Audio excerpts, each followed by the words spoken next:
Bien, entonces después de esa breve introducción que ya hicimos, de nuestro saludo y demás, eh, pues tenemos que empezar o continuar más bien con nuestros temas importantes, ¿sí? Eh, ¿Quedaron dudas respecto a lo que terminamos de ver? ¿No? Por ahí estuve revisando, no, pero no. De verdad que la profesora no ha podido subir lo que ha hecho con ustedes últimamente para revisarlo. Eso no lo he podido revisar con el otro grupo, si ya se pudo hacer. Voy a buscar, no sé si les moleste en estos días por la mañana, voy a tratar de entrar a una de las clases de la mañana, acompañarlos un ratito. A ver cómo va eso. ¿Listo? Pero pues vamos a ver si se puede. ¿Qué va a tratar de qué, profe? De entrar a la clase con ustedes. Y con la profe Lina. O sea, ya no serían 6, sino seríamos 7. ¿Para supervisar? No, pues para acompañarlos un ratico. Bueno, otra cosa. Aquí, bien. Listo, entonces ahora sí vamos a empezar. Vamos a compartir nuestra pantalla para entrar en materia con la clase. Hoy vamos a hablar de nuestro sistema genital masculino y femenino. ¿Listo? Ya nosotros habíamos visto algo de generalidades, de conceptos básicos de nuestro sistema genital, ¿cierto? Lo que vamos a hacer hoy es reforzar un poco. Si nos quedamos viendo la parte anatómica, pues digamos que es muy básica, no es tan compleja. Entonces hoy, para aprovechar un poco la clase y el tema, vamos a hablar de anatomía y de semiología. Eso quiere decir que vamos a hablar de la estructura como tal de nuestro aparato genital y vamos a hablar de ciertas patologías también, ¿sí? De qué es lo más común que se puede presentar. Y que pues eso, digamos que me parece el contenido bueno para que nosotros lo tengamos y lo manejemos. ¿Listo? Entonces, vamos a remitirnos de una vez a nuestra clase. Okay.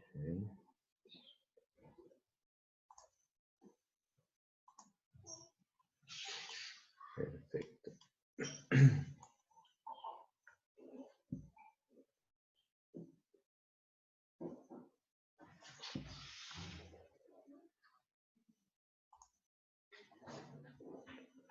Bueno, bien.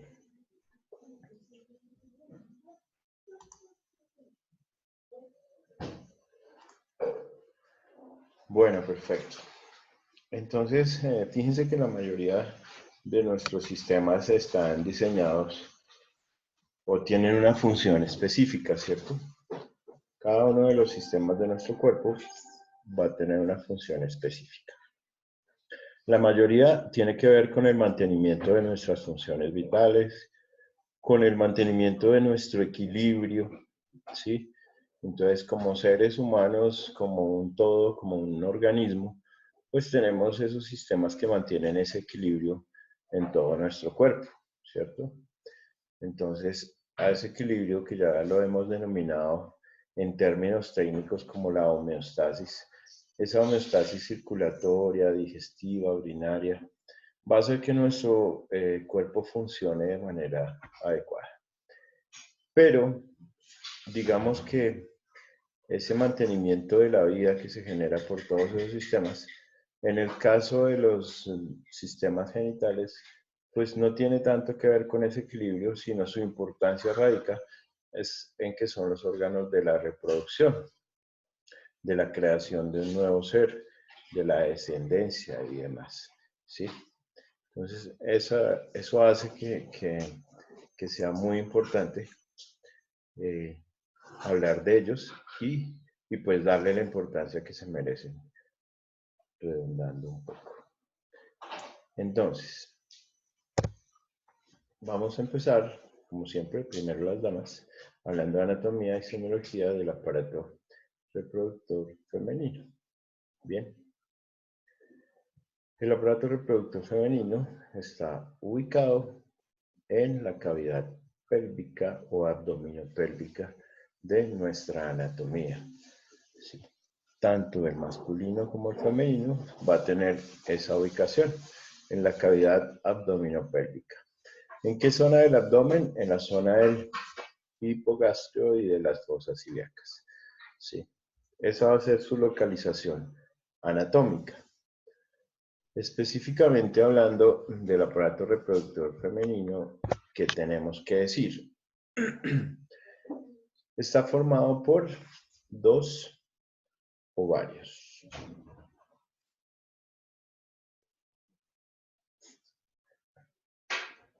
Dos trompas de falopio, o también llamados oviductos. Trompas de falopio, o también llamados oviductos. ¿Qué van a hacer los dos conductos con el extremo libre dilatado y capaz de recoger a los óvulos? Entonces fíjense que yo traté de resaltar un poco las estructuras importantes. ¿Listo? Esos óvulos que producen o que se producen en los ovarios. ¿Listo? Son órganos de paredes musculosas y muy dilatables denominados úteros o matriz.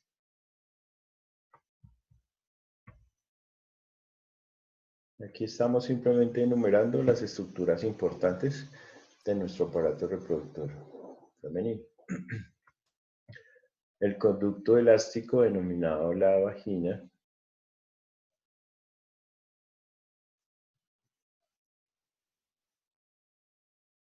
Y unos repliegues cutáneos gruesos que cierran su entrada y que forman los genitales externos femeninos denominados la vulva.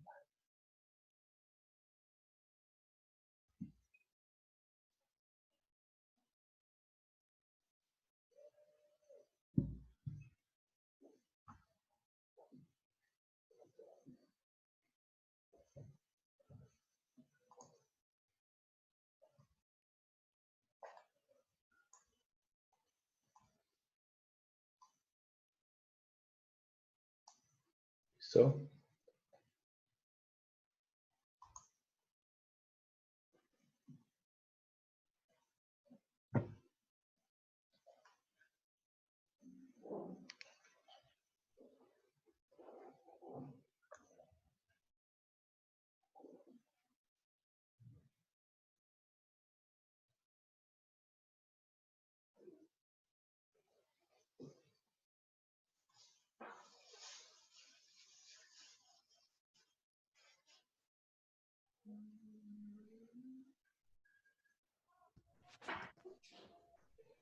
Ya, un segundito.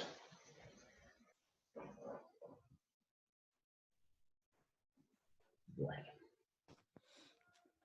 Ah, pero Lina me dice que alcanzaron a conectarse. Bueno, bien, no hay problema.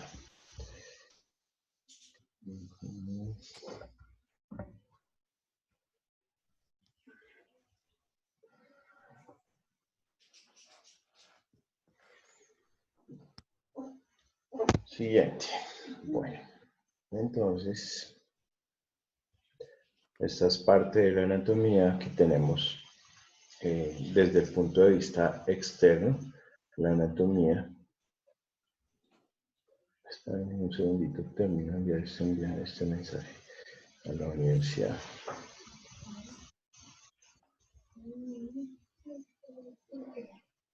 Bien. Entonces, en nuestra anatomía de los genitales externos como tal, tenemos una parte superior que es la denominada el monte de Venus, ¿cierto? Las características es que está formado por la unión de los dos huesos ilíacos en la sínfisis del pubis. ¿Recuerdan cuando vemos osteología? Esa unión hace que esta parte de la anatomía tenga esa forma como convexa, como abultada. Se le llama el monte de Venus, está obviamente dispuesto en su piel para tener folículos pilosos y el vello púbico como tal. Vamos a tener la parte que corresponde al prepucio del clítoris, que es como una membrana que la recubre, una membrana que lo recubre. Inmediatamente por debajo de ese prepucio vamos a tener el clítoris, ¿sí? Que es una extensión genital muy vascularizada, muy ligada con fibras vasculares, pero también nerviosas, muy sensitiva, muy sensible. Vamos a tener el meato urinario. Fíjense que la vía, en el caso de la mujer, es independiente, la vía urinaria de la vía genital reproductiva. El meato urinario quiere decir que es el orificio de salida de la uretra, que proviene de nuestra vejiga y que vimos en el sistema urinario. Por acá es que tomamos las muestras para tomar, digamos, una muestra de orina por sonda vesical. Entonces, es por el meato urinario que hacemos el ingreso, obviamente previa asepsia y antisepsia y previa limpieza. ¿Por qué se toman muestras con sonda? Pues porque muchas veces estamos en presencia del periodo o simplemente necesitamos que vamos a cultivar esa muestra de orina y necesitamos que sea lo más limpia posible. ¿Sí? Porque una contaminación de la muestra puede dar un falso positivo. Bien. Entonces a veces se requiere que se tomen muestras con sonda y el meato urinario es un punto de referencia. Tenemos el vestíbulo, que es la parte que recubre el orificio de entrada a la vagina. El introito vaginal, que es la parte posterior, que hace parte del piso de la vagina. La región perineal, que es la parte o el espacio que se encuentra entre la terminación de la vagina y el inicio del ano. Se llama el periné. Bien. Acá en la anatomía pues vemos el ano, que es la terminación del aparato digestivo. Las glándulas de Bartolini. Estas son muy importantes. Hay unas glándulas en las paredes de la vagina que se conocen como glándulas de Bartolini. Ellas secretan sustancias, pero a su vez tienden a taparse muy fácilmente.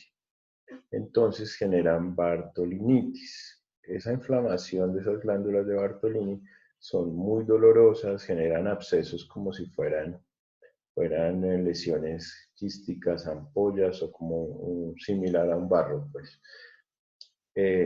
Ese drenaje que se obstruye de esas glándulas es muy doloroso y es muy común. Muchas veces es infeccioso porque al inflamarse generas un proceso infeccioso e inflamatorio y terminan en un procedimiento que se llama una marsupialización, ¿sí? O un drenaje de la glándula de Bartolini que tiene que hacerse en una sala de cirugía.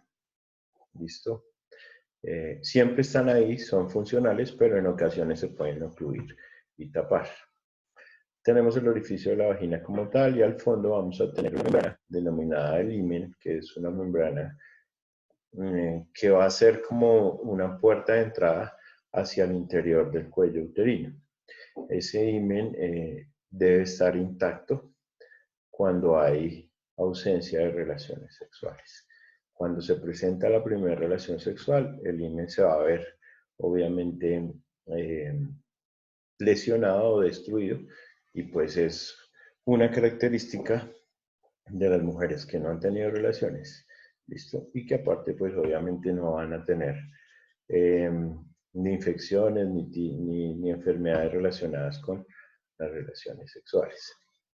Los labios, tenemos los labios menores, ¿sí? Y los labios mayores. Los labios mayores son los labios más gruesos y más externos y los labios menores son los más internos. Bien. Hasta aquí, bien, ¿cierto? ¿Preguntas? ¿No? Profe, yo tengo una pregunta Dime. referente a lo del himen. Es que, Sí, bueno, eso es, no sé cómo preguntar. tranquila. Digamos, pues normalmente eso no es como cuando se supone que una mujer pierde la virginidad y pues cuando eso se rompe, ¿no se supone que sale sangre? Generalmente tiene que sangrar. Porque digamos hay Generalmente. en algunos casos que no es así, entonces pues, o sea, ay, No no es sé cómo toda, preguntar. digamos que toda regla tiene su excepción. Toda regla tiene su excepción, ¿sí? No es una regla general y entonces el hecho de que tuvo su primera relación y no sangró, pues entonces es porque ya el himen había sido perforado, no necesariamente. Recuerden que desde el interior de nuestra anatomía, las mujeres tienen algo que se llama la menstruación. Y la menstruación es simplemente el desecho de ese endometrio que no se utilizó, ¿sí? Y claro, un sangrado profuso, excesivo y abundante puede derivar en lesiones del himen, ¿cierto? Sin necesidad de que exista previamente una relación sexual, ¿ya? O sea que digamos que hay condiciones fisiológicas que pueden hacer que un himen se rompa sin que tenga que ver con una relación sexual, ¿sí? Lo que pasa es que digamos que hoy en día hasta la ciencia ha avanzado mucho en ese tema y ahora se hacen himenoplastias, ¿sí? Es una cirugía plástica donde le reconstruyen el himen. ¿Para qué lo hacen? No sé, pero pues lo hacen, ¿sí? Gato por liebre o algo así. Bueno, en fin. Pero sí, sucede, sucede. Entonces, no, Bueno, pues profe, es que la pregunta como tal era que digamos que si eso solamente, o sea, que si eso algún movimiento brusco no lo puede romper, yo creería sino que es ¿Un golpe? yo creería que, pues es probable, yo no podría asegurarte que no se rompa con un golpe. Un golpe puede romperlo. Pero digamos que la explicación más clara es que al tú soltar tu menstruación y bajar por el conducto, se pueda derivar en una ruptura. Cuando estamos hablando de alteraciones en tu ciclo, o sea, que tengas hipermenorreas, que tengas sangrados profusos o hemorragias uterinas anormales o disfuncionales. Ese tipo de cosas podría derivar en una ruptura. Claro, un golpe también, obviamente. ¿Por qué? Porque pues, es un mecanismo de trauma, es un choque, es un traumatismo. Y pues los traumatismos siempre derivan en lesiones. Así sean leves o moderadas o severas, van a generar una lesión, ¿cierto?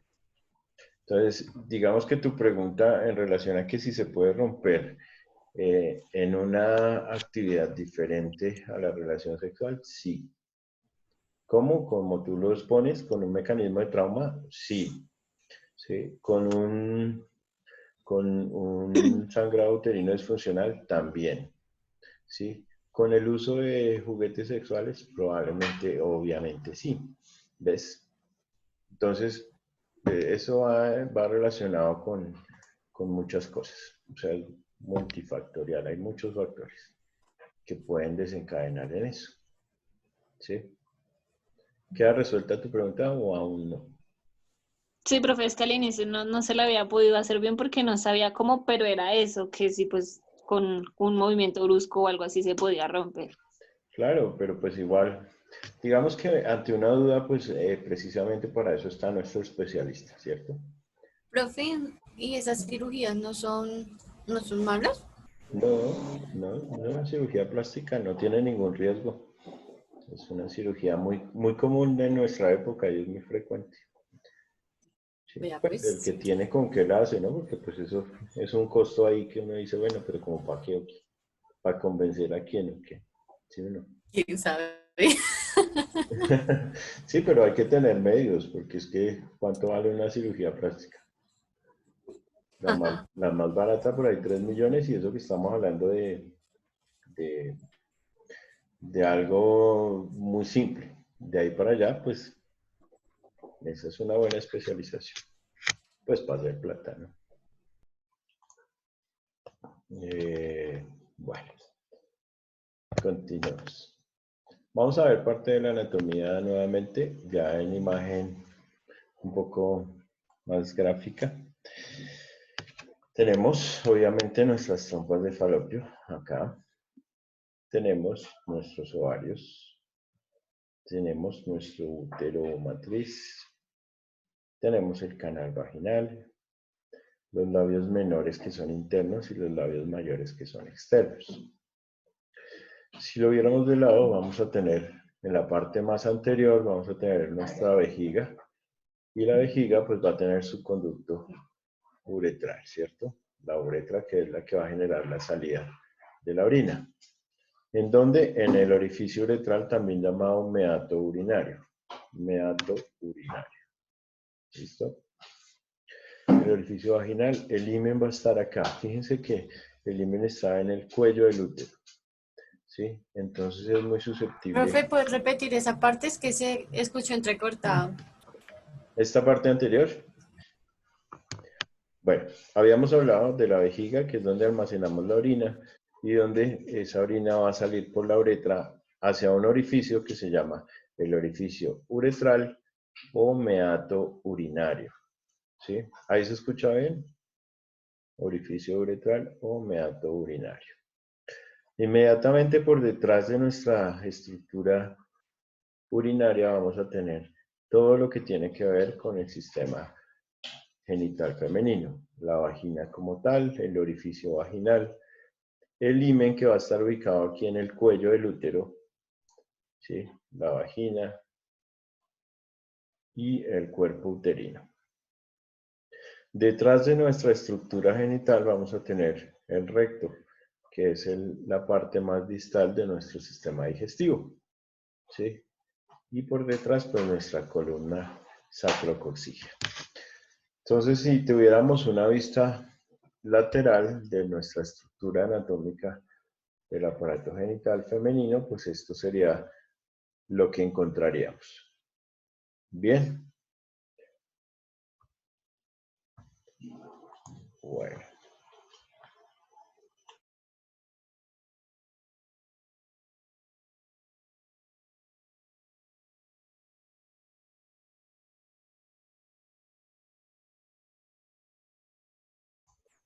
Entonces, ya nosotros tenemos una idea más o menos clara de la parte anatómica, de cómo ubicar las trompas de falopio, los ovarios, el útero, el cuello uterino, la vagina. Acabamos de ver las estructuras externas de nuestro sistema genital femenino. Como les dije, pues vamos a aprovechar la clase para hablar de cómo es el abordaje que se debe hacer en un análisis desde el punto de vista ginecológico, que es lo más común que vamos a encontrar ahí, ¿sí?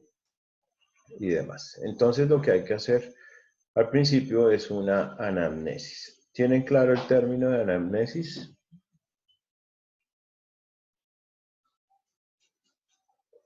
La anamnesis hace parte como de la historia clínica y es como un resumen claro y conciso del motivo de la consulta, ¿sí?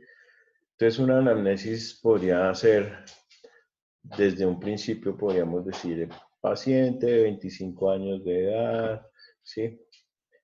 Y así empezamos a hacer un relato de cada individuo.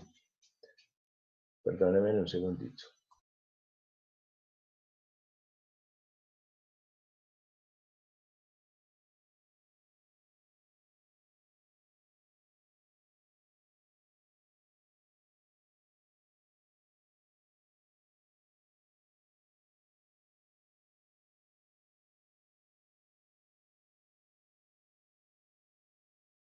Bien, entonces, una anamnesis entonces hace referencia a eso, a hacer como la introducción y cada paciente pues va a ser por separado, ¿cierto?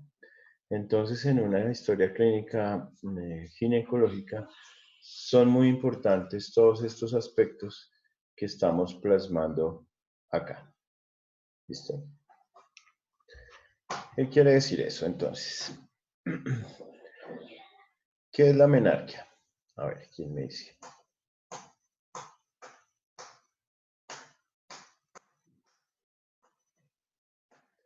A ver, ¿quién se quiere ganar un 5 ya? ¿Qué es la menarquia? Sin mirar en el doctor Google, ¿no? Sin hacer trampa. ¿Quién dijo yo? ¿Dónde está Juliana que no la veo? Hacia está. Profe, Dime. eso no es cuando empieza menstruación, algo así, cuando es el primer ciclo. Listo, primer 5 de la clase. Entonces, a la primera menstruación se le denomina menarquia. Listo. Bueno, aparte de tener el primer 5, ya le entregó el trabajo que pusimos ayer. Me has dicho, va volando esta mujer. Bien. Perfecto. A partir de la primera, pues, ¿qué vamos a ver? Ciclos menstruales, ¿cierto? Fíjense la importancia de la menarquia en relación al tiempo o a la edad de la paciente es muy importante. ¿Por qué? Porque pueden existir menarquias a muy temprana edad, 9 años, 10 años, ¿sí? Y el problema con la menarquia o con la aparición de la primera menstruación es que ya tenemos riesgos de embarazo, ¿sí? ¿Qué necesita una mujer para embarazarse? Tener una menstruación, estar ovulando, ¿ya? Entonces imagínese una niña de 9 años ovulando y con menstruación, pues es un riesgo grandísimo, ¿cierto? Sí, dependiendo obviamente de, de su entorno sociocultural en el que se mueva, de los riesgos que pueda tener, su condición socioeconómica y demás, ¿cierto? Entonces, eso es importante. Segundo, las menopausias o las menarquias, perdón, que se dan a edades tardías, 18, 19 años, que también pasa, ¿sí? Pues también tienen sus problemas. ¿Por qué? Porque pues se van a dar, digamos que una evolución en el desarrollo muy, muy tardía. La menarquia está muy ligada a la menopausia. Entonces, si la menarquia es el inicio de ese estímulo hormonal, pues la menopausia, que está aquí en los últimos datos de esta imagen, pues va a ser el final de ese estímulo hormonal, ¿cierto? El tiempo digamos, en términos de tiempo, una mujer es fértil desde su menarquia hasta su menopausia, ¿cierto? Eso es mentira que una mujer a los 45 años no pueda quedar en embarazo, o a los 50. Lo que necesita es estar menstruando y estar ovulando, ¿sí? Que de pronto el cuerpo es muy sabio y se organiza como para evitar el riesgo, sí, pasa, pero pues se puede embarazar. ¿Listo? Todo eso es importante. Mientras más temprana sea la menarquia, más temprana va a ser la menopausia. Y mientras más tardía sea la menarquia, pues más tardía va a ser la menopausia. Listo, una vez tuvimos nuestra primera menstruación, empezamos con los ciclos menstruales.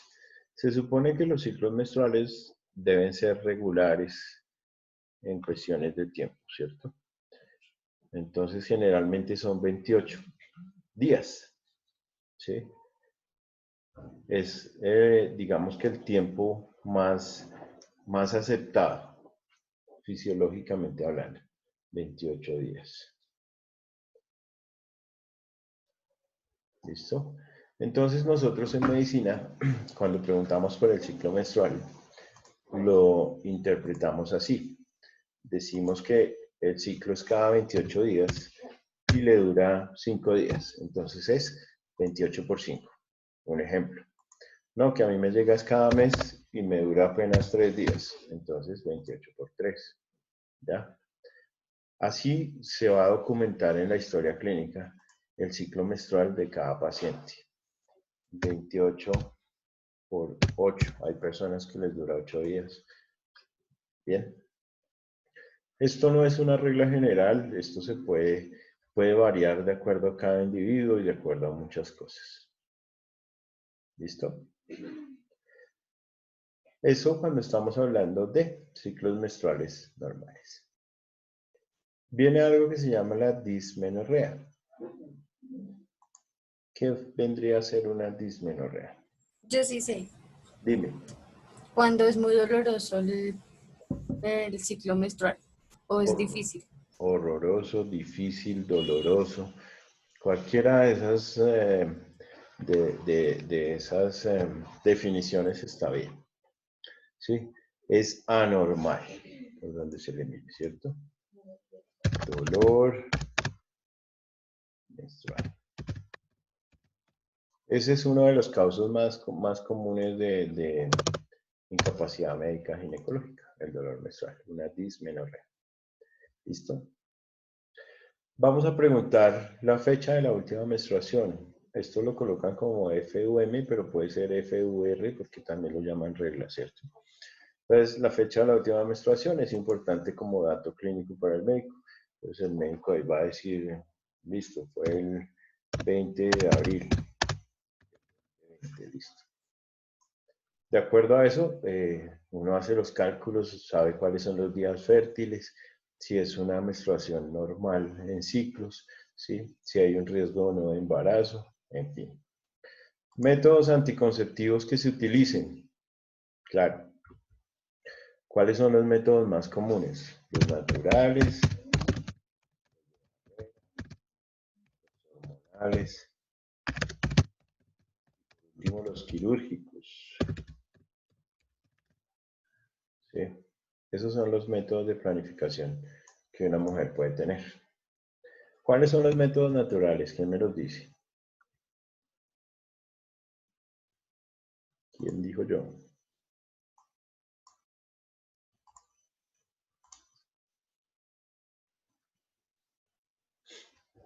¿No los conocen? Los naturales.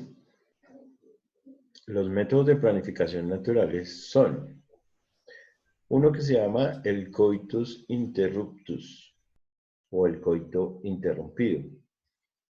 Quiere decir que en el momento en que el hombre va a tener su eyaculación, pues simplemente la tiene por fuera de, ¿ya? O sea, como que para y todo por fuera, ¿ven? Eso es un coito interrupto, ¿de acuerdo? Bien, otro método natural se llama la temperatura basal. Quiere decir que una mujer cuando se despierta en la mañana se puede poner el termómetro en la axila y va a tener una temperatura, por ejemplo, de 36.5. Y todos los días se levanta, se toma la temperatura y tiene 36.5 y así sucesivamente.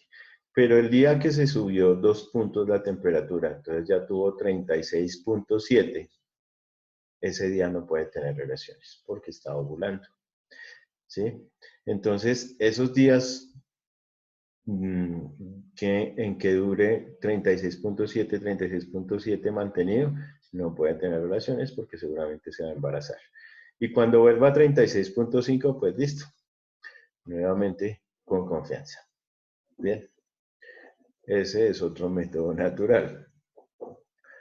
Hay otro que se llama el método de Billings. El método de Billings o de moco cervical. Quiere decir que en la mañana también todas las mujeres están generando una especie de moco vaginal. Ese moco tiene las características de que es un moco que no es filante. Filante quiere decir que si ustedes lo cogieran con estos dos dedos, al abrir los dedos se quedaría pegado y se estiraría. ¿Sí? Ese moco no es filante, solamente se vuelve filante en los días en que no se pueden tener relaciones. Se llama el método de Billings o el método del moco cervical. A eso se le llaman métodos naturales. ¿Por qué? Porque no necesitan nada, sino simplemente estar revisando ciertas cosas. ¿Sí? Y el más común de los métodos naturales, ¿cuál es? Pues el del calendario. Cuando ustedes cogen el calendario, miran cuándo fue su última menstruación y dicen de aquí a acá sí puedo, de aquí a acá no puedo, de aquí a acá tengo riesgo, de aquí a acá, ya. Obviamente, claro, dime. Es que dicen que la baba pues, del pene que también puede pues, embarazar. Claro, total. Resulta que durante o desde el inicio del acto sexual como tal, esos estímulos, ese tipo de cosas hacen que en el caso del hombre, pues ya esté generando secreción, ¿sí? No quiere decir entonces que los espermatozoides solamente van a estar presentes en el momento de la eyaculación definitiva. No, durante la relación él está digamos, por decirlo de alguna manera, él está eyaculando todo el tiempo, pero pues en cantidades muy mínimas, ¿sí? Entonces, eso a lo que tú te refieres es simplemente, es semen como tal, que está obviamente con espermatozoides y que tiene toda la capacidad de embarazar, claro que sí. Entonces, por eso los métodos naturales no son confiables. Sirven, o sea, sirven. En caso de emergencia sirven, pero pues no son confiables. ¿Listo? Los métodos de barrera. ¿Quién dijo métodos de barrera? A ver. Ese no es el condón. Ese es el más común, sí señora. El preservativo o condón. ¿Listo? En el hombre se llama condón y en la mujer se llama diafragma. Existe un condón para la mujer, se llama el diafragma. ¿Listo? También, como método de barrera, se utiliza el dispositivo intrauterino o DIU. ¿Lo han escuchado? Que es como la T de cobre. Una T que se coloca inmediatamente en el... Profe, pero mire que yo he escuchado que con esa misma te quedan embarazadas. Claro, o sea, digamos que aquí vamos avanzando en los métodos que pueden ser confiables, pero todos tienen un porcentaje de falla, ¿sí? El único método que es casi 100% confiable es el quirúrgico, ¿ya? La cirugía, pero... Miren y a mí, Bueno, en el caso de las soy mujeres... una falla eso. Bueno, Yo soy una falla eso. pero yo te puedo decir por qué. Yo te puedo decir cuál es tu falla. Bueno, pero ahorita paso allá y te explico cuando estemos en el método quirúrgico. ¿Sí? Porque resulta que es que en las mujeres se utilizaba un método que se llama la ligadura de trompas y se utiliza una técnica que se llama la técnica de Pomeroy. ¿Ya? Entonces, la ligadura de trompas es una cosa y el Pomeroy es otra cosa. ¿Ya? Resulta que tu ¿Eso médico... no es lo mismo? No, no es lo mismo, por eso fue que te falló. Es más, te lo voy a No, explicar. no, no, no, a mí no, a mi Ah, mamá, por eso yo estoy acá. por eso eres tú. Ah, bueno, a eso voy. A eso voy. ¿Tú cuántos años tienes, Alejandra? 21. 21. Digamos que hace 20 años la técnica que se utilizaba era la ligadura. Hoy en día se utiliza el Pomeroy. ¿Ya? Entonces te voy a explicar. Ponme cuidado aquí en la imagen que yo te muestro. Esta cuerdita es tu trompa de falopio. ¿Sí? Antes lo que hacían era que la acodaban así y la amarraban acá. Eso se llama ligar una trompa, ligadura de trompas. Pero con el tiempo puede que esa ligadura se vaya perdiendo y se suelte y se recanalice sola. ¿Ya? Por eso es que las ligaduras no son tan confiables. Y pasó que Por eso es que yo existo. se coló Alejandra. ¿Sí?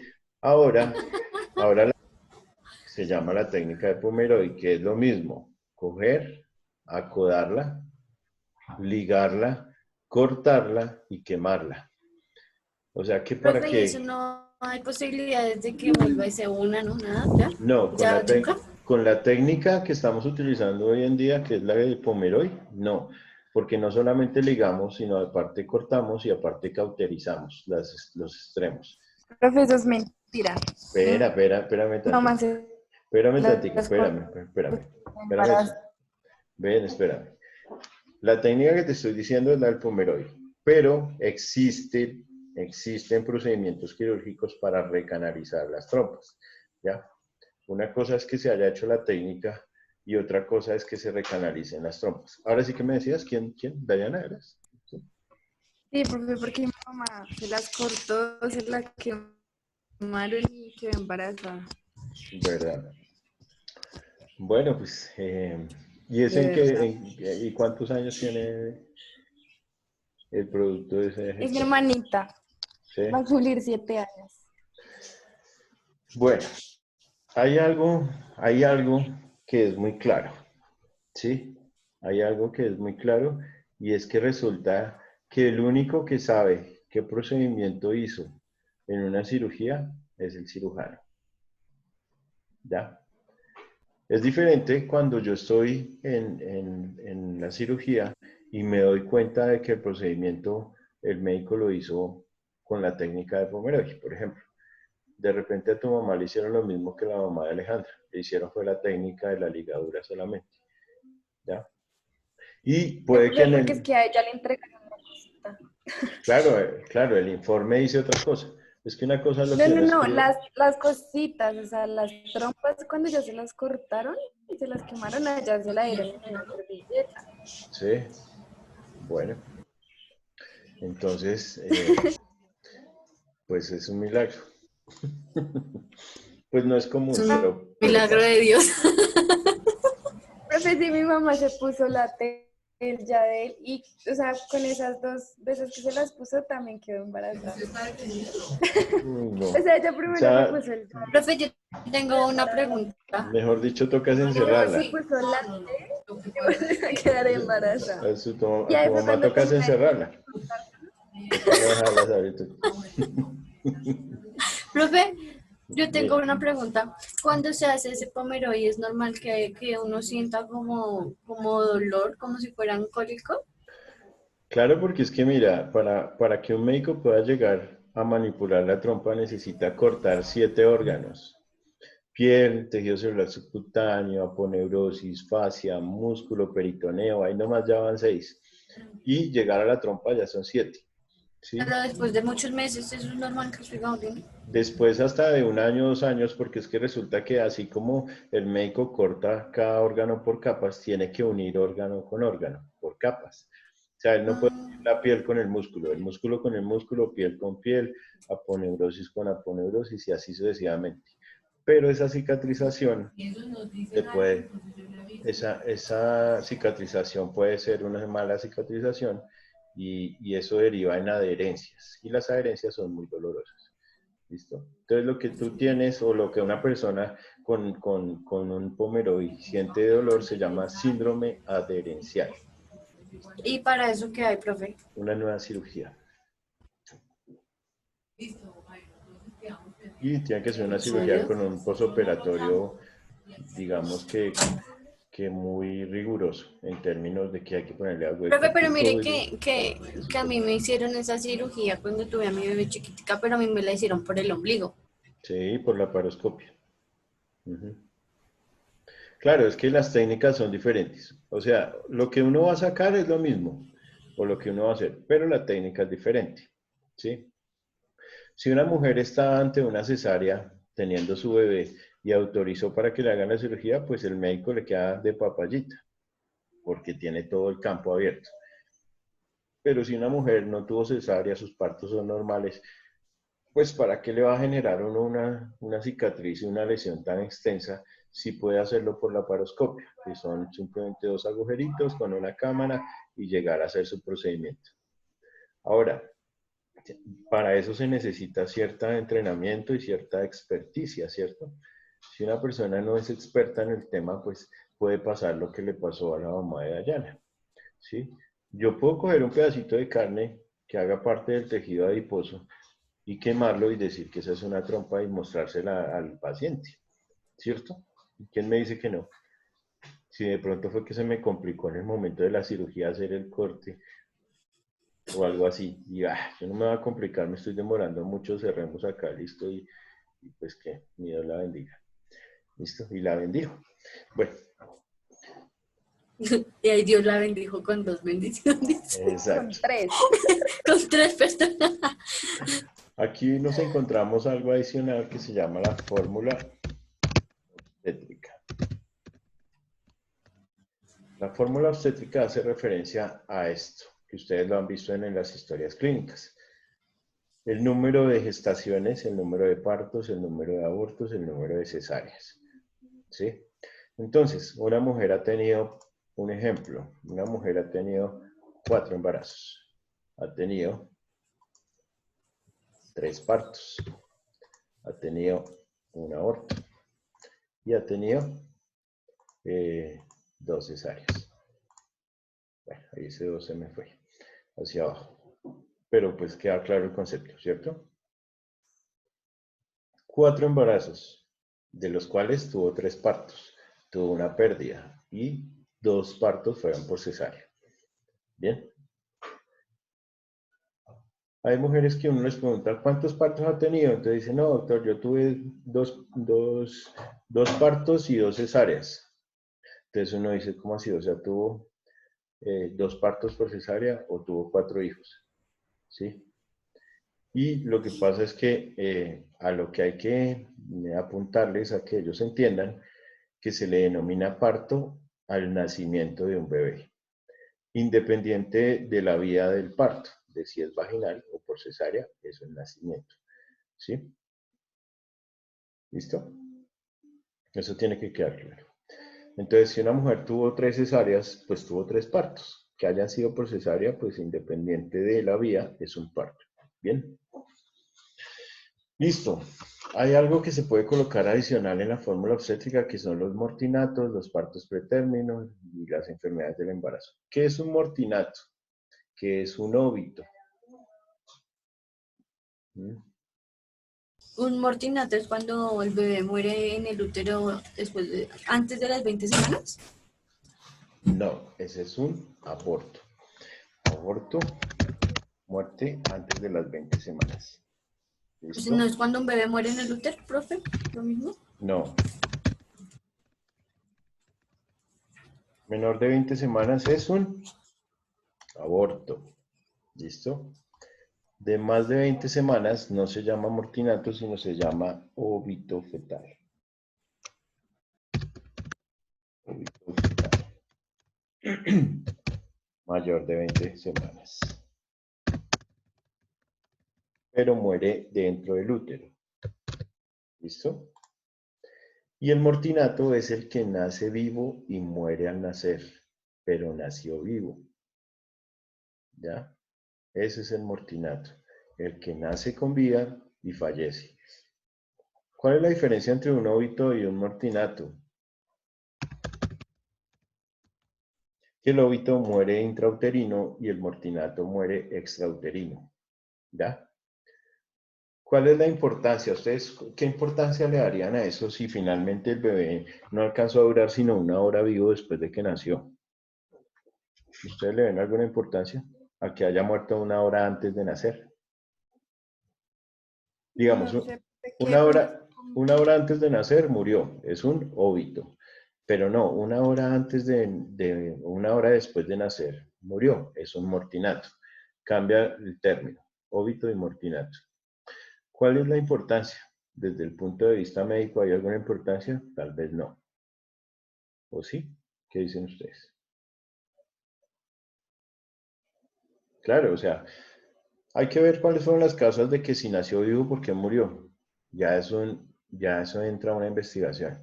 Entonces, no fue que lo dejaron morir, fue que no lo adaptaron bien, fue que quedó en hipoxia, bueno, cualquier situación. O tenía una condición médica que definitivamente no era compatible con la vida y murió. Listo. En el óbito fetal, si fue 1 hora antes de nacer que murió, entonces, ¿qué pasó? Se le enredó la circular del cordón al cuello, se la apretó, la placenta se desprendió, tuvo un sufrimiento fetal agudo durante el trabajo de parto, cualquier cantidad de Profe, situaciones. ¿no se puede que el bebé, perdón, profe, ¿no se puede que el bebé haya pues hecho popó y se haya comido el popó de él? Claro, eso es muy común. Eso se llama el meconio, ¿cierto? El meconio, el meconio no es que el bebé se meconió porque, mejor dicho, cuando el bebé sale, el líquido en el que está envuelto, que es el líquido amniótico, es un líquido claro, transparente y que tiene un olor muy característico, ¿sí? Ese líquido tiene un olor característico. Entonces, cuando uno está recibiendo un bebé, pues ese olor ya sabe que es líquido amniótico, es claro, es transparente, hasta ahí no hay problema. Pero cuando resulta que ese mismo líquido sale y uno ya lo ve verde, ¿sí? Entonces uno dice, el bebé se meconió al interior, todavía no ha nacido, ¿no? ¿Qué quiere decir? ¿Qué es el meconio? Es la primer deposición de un bebé, ¿ya? Profe, ¿por qué mueren por eso? Porque el meconio tiene, digamos que no es el bebé todo el tiempo se está tomando su líquido amniótico, esa es su orina, ¿sí? La orina del bebé es que él orina y se la toma y orina y se la toma y orina y se la toma. Eso hace que el líquido amniótico se mantenga siempre casi que en las mismas cantidades, ¿ya? Pero cuando ya no es la orina de él la que se está tomando, o sea, el líquido amniótico claro, sino ya es su materia fecal, que es verde, pues la consistencia cambia, ¿sí? Digamos que ya no es lo mismo tomarse un poco de agua a tomarse una avena concentrada. Estoy hablando del bebé, lo puede ahogar, porque él está acostumbrado a tomar líquido claro con una densidad diferente, ¿sí? No es que tenga bacterias, no es que tenga nada de eso, es simplemente que él se puede ahogar con sus propias deposiciones. A eso le llaman meconearse, ¿ya? Volviendo a lo que les decía de la importancia de morir antes de nacer o nacer y morir, digamos que eso tiene una importancia más de tipo legal, ¿ya? De tipo legal, ¿por qué? Porque el que murió dentro del embarazo, pues simplemente nunca nació con vida, ¿ya? Pero el que nació con vida y murió, pues hay que registrarlo como nacido vivo y tiene derecho a las herencias de la familia y demás. Entonces, imagínate una mujer que vaya detrás de una herencia o así no vaya detrás de la herencia, pero le corresponde porque simplemente su bebé nació vivo y se registra porque nace vivo. Y cuando nace vivo hay que hacer un certificado de nacido vivo y ya hace parte de la ciudadanía del país donde nace, ¿sí? Así dure una hora vivo. Entonces, el bebé nació, duró una hora, murió y ya, y por ahí al mes la mamá está cobrando la parte que le corresponde. Y así sucesivamente. Así funciona. ¿Listo? Fecha del último parto, menopausia, drogas y la citología. Bueno, esto es una historia ginecológica importante porque aquí vamos a tener todos los datos relacionados con lo importante desde el punto de vista ginecológico, ¿cierto? Bueno, para que una mujer generalmente tenga un embarazo que no sea de riesgo, se necesitan de muchas cosas. Ser joven, no tener edades extremas, no haber tenido hijos, ¿sí? Todo eso hace que sea un embarazo normal. Pero la suma de varias condiciones lo catalogan como un embarazo de alto riesgo. Muchas veces es mejor que un embarazo se catalogue de alto riesgo, en razón a que va a tener más cuidado, va a estar con mejores seguimientos y va a estar en manos de especialistas. ¿Listo? ¿Preguntas hasta ahí? Hijo de pucha, no hemos avanzado mucho, nos quedamos acá. Profe, se supone que cuando son todos los embarazos, así sea joven, antes los primeros 3 meses siempre van a ser de alto riesgo, ¿no? O eso a mí me decían. ¿Los primeros qué? 3 meses de embarazo son de alto riesgo, así sea a principio. Pues Pues por lo diga, que muy chiquito. no es tanto que sea de alto riesgo. Digamos que, como yo siempre les he dicho, la estructura, la anatomía humana y el cuerpo humano es un conjunto de cosas pero muy bien hechas, ¿sí? Generalmente cuando un embarazo desde el principio no es viable, pues la mujer simplemente lo expulsa y muchas veces ni siquiera se entera que estuvo en embarazo, ¿ya? O sea, muchas veces con la menstruación hay una pérdida gestacional y nadie sabe, sino simplemente no, me llegó el periodo normal, ¿ya? Porque la naturaleza es sabia. Ahora, no es que el riesgo esté en los primeros 3 meses, no. Eso es mentira, Alejandra. Lo que pasa es que es el tiempo oportuno. Me mintieron, entonces. No, de pronto fue que no te explicaron que es el tiempo oportuno para que uno pueda tomar determinaciones. Mejor dicho, si yo veo que en los primeros 3 meses de tu embarazo tú tienes una toxoplasmosis, pues yo tomo las medidas para que tu bebé no se vaya a contaminar.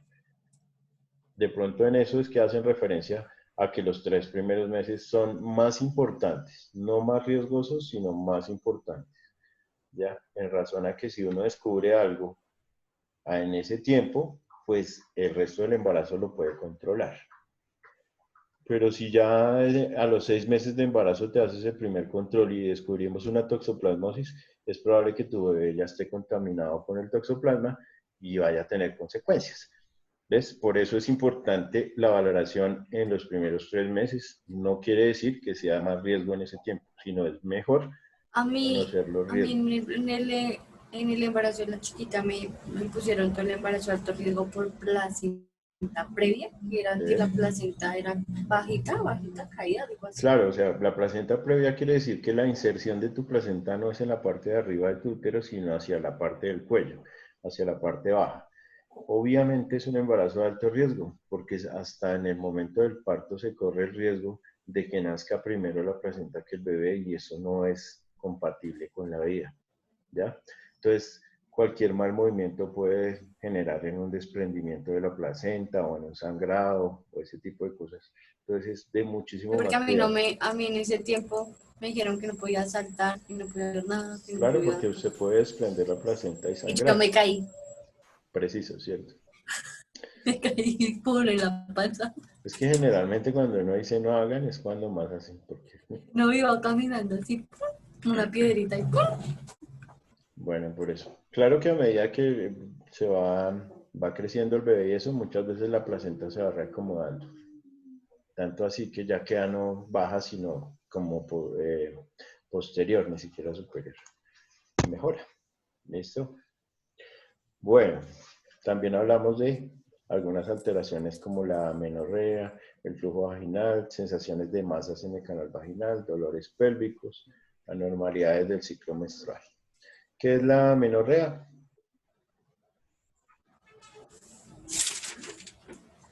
¿Quién me dice? Profe, ¿no es cuando hay mucho sangrado vaginal? No, tiene que ver con el sangrado, pero no con abundante, sino con... Poquito. Menos. Sí, acuérdense que el término A en medicina significa sin o ausencia.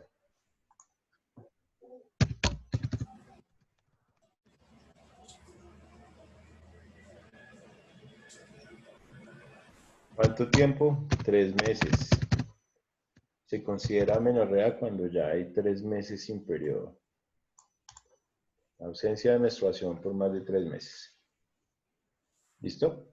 Pero, profe, digamos en algunos casos cuando uno planifica y dura a veces hasta 4 meses que no baja la menstruación, ¿eso no se considera menorrea?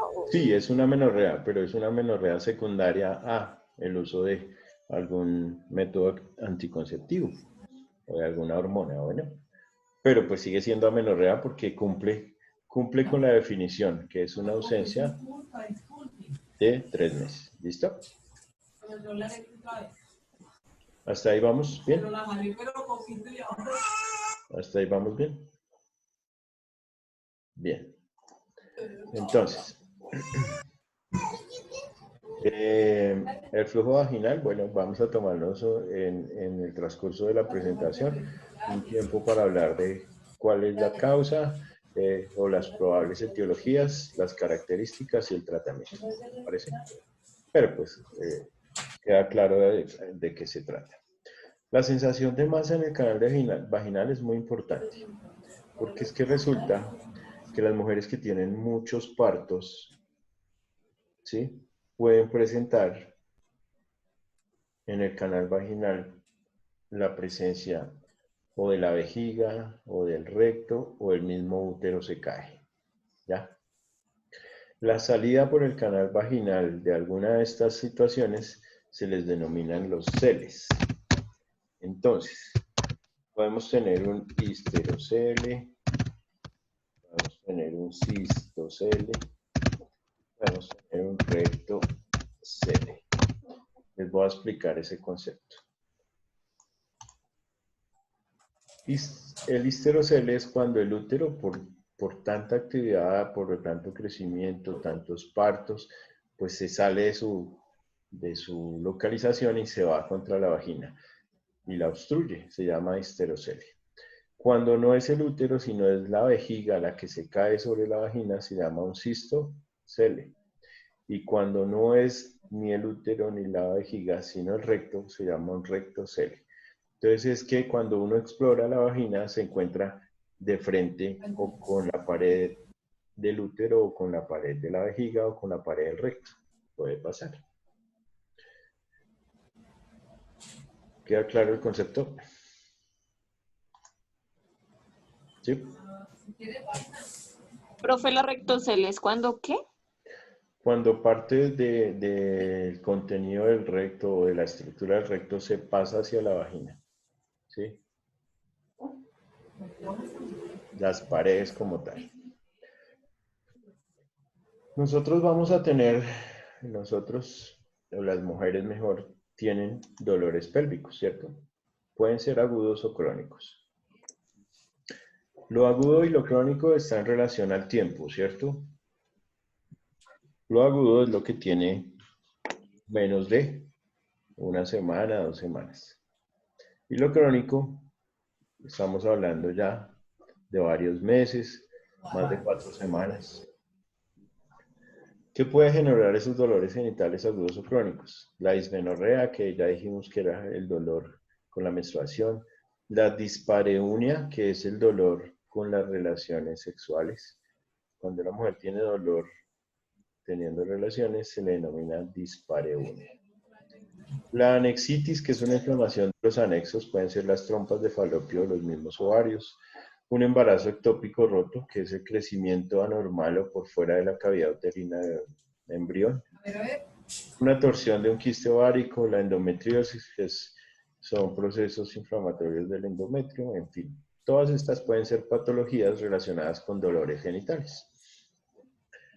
Pero también hay dolores extragenitales que se pueden confundir con los ginecológicos, como cuáles: la apendicitis, diverticulitis, rectocolitis, colon irritable. Estos primeros 4, todos relacionados con el aparato digestivo, el estreñimiento también. Y la litiasis renal, que son cálculos por la vía urinaria. Esas piedritas que dijimos que bajaban por la orina. Todo eso puede generar en un dolor pélvico. Pero hay que clasificarlo porque puede ser realmente de origen ginecológico o puede que tenga un origen que no es ginecológico y obviamente ese dolor pélvico pues se debe tratar diferente.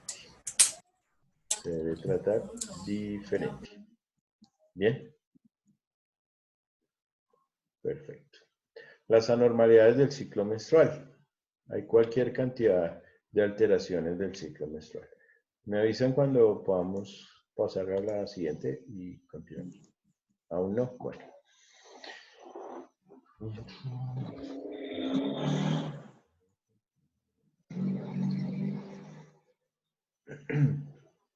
Uy, no hemos avanzado mucho, la verdad. Hoy han estado muy participativas.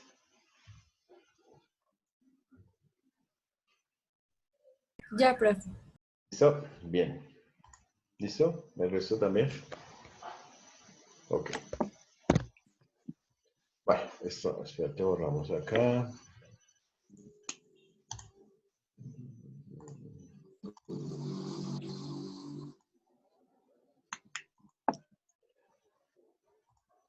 No me voy a detener en este cuadro porque pues, ustedes lo van a leer cuando tengan un tiempo, pero sí vamos a hablar de las infecciones vaginales. ¿Listo? Entonces, cuando estamos en presencia de una infección, ¿qué necesitamos? Un agente causal. Algo que nos cause esa infección. ¿Cuáles son los agentes causales infecciosos? ¿Quién dijo yo? ¿Qué le puede causar a uno una infección? ¿Las bacterias? Eso. ¿Quién más dijo? Bacterias. Los vaginales, entonces, bacterias. Los gérmenes, las infecciones, las enfermedades. Sí, pero ¿qué las causa? Las bacterias, los hongos, Ah, los virus y los parásitos.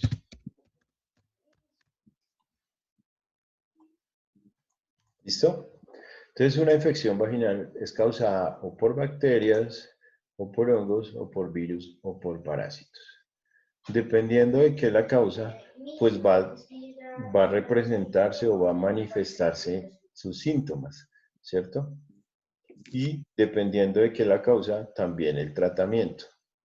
Entonces, uno no debería fijarse mucho en las propagandas de la televisión, por ejemplo. Que utilice el Omecambe y ya le pasó. Que utilice, hay uno que es a base de clotrimazol y que es de Bayer y que es un solo óvulo. ¿Cómo se llama? Bueno, ahorita me acuerdo y les digo. ¿Por qué? Porque ellos solamente están mandando medicamentos para hongos, asumiendo que todas las infecciones son por hongos y resulta que no. ¿Listo? Claro, en la mayoría de porcentaje pueden ser hongos, ¿sí? Las infecciones por hongos también se llaman micóticas. Micóticas.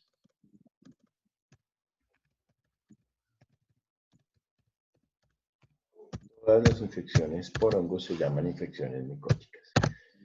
¿Qué produce una infección micótica? Lo primero que va a producir es un flujo.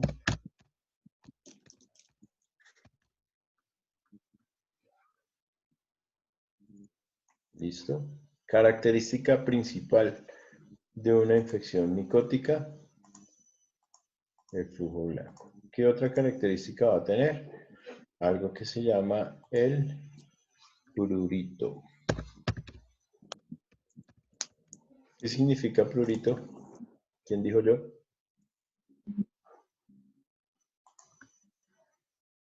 Ah.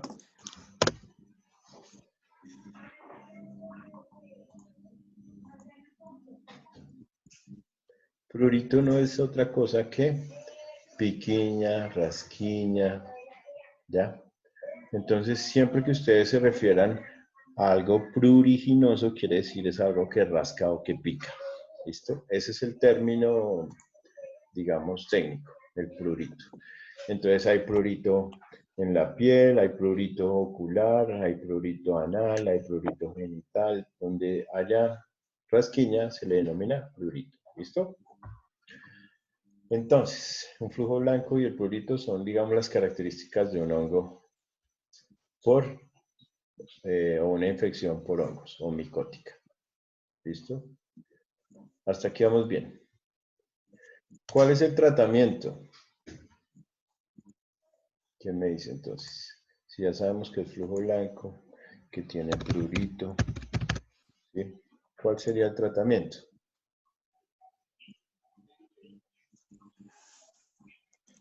Pues un antimicótico, ¿cierto? ¿Cuáles son los antimicóticos más conocidos del mercado? ¿Quién sabe?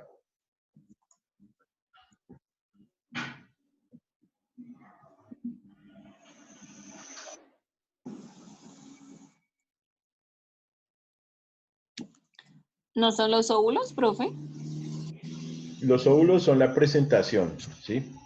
La presentación del medicamento. O sea, un medicamento puede venir en presentación líquida, ¿sí? En jarabe, en solución, pueden ir en óvulos, pueden ir en tabletas, pueden ir en grajeas, pueden ir en cápsulas, pueden ir en inyección, ¿sí? Esa es la presentación. Entonces los óvulos no son sino una forma de presentación de un medicamento.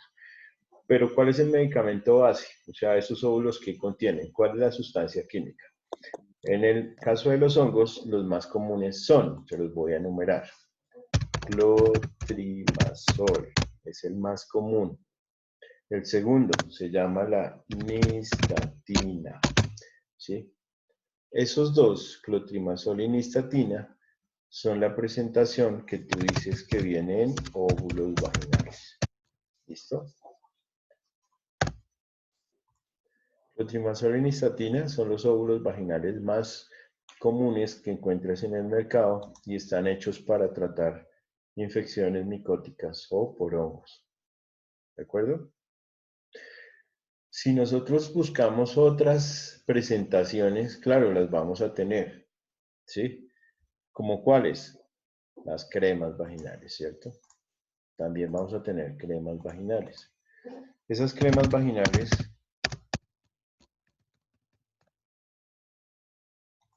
vienen a base de ¿qué? De lo mismo, clotrimazol y nistatina generalmente.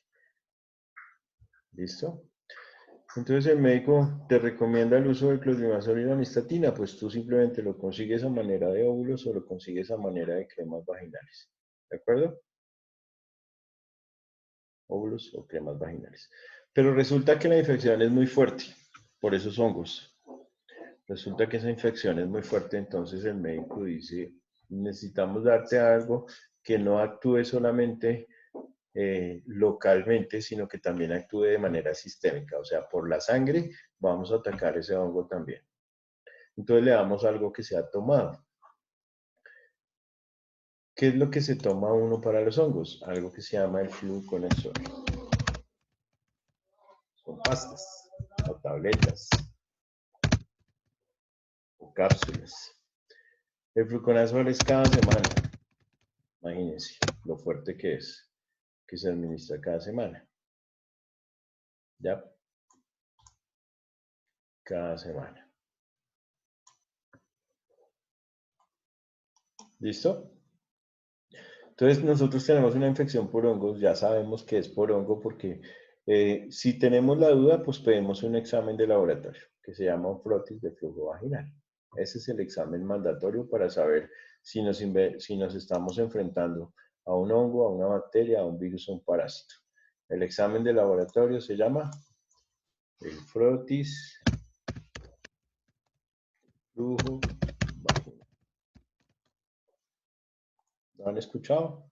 Sí. Sí. Ese es el examen en el cual uno puede determinar si se está enfrentando a una bacteria, a un hongo, a un virus, un parásito. Si yo sé contra qué me enfrento, pues para mí es más fácil tratarlo, ¿cierto?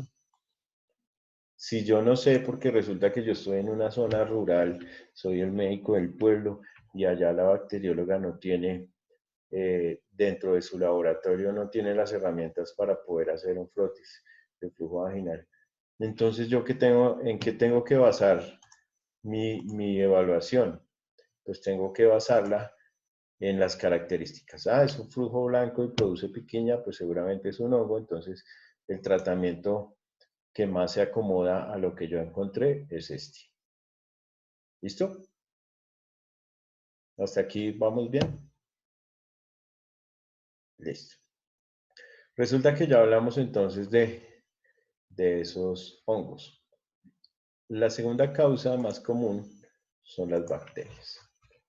Entonces también tenemos infecciones por bacterias, obviamente. ¿Cuáles son las bacterias más frecuentes o infecciones por bacterias más frecuentes que podemos encontrar nosotros en una infección vaginal? Hay una muy común que se llama la Gardnerella vaginalis. Hay otra que se llama la Trichomona vaginalis.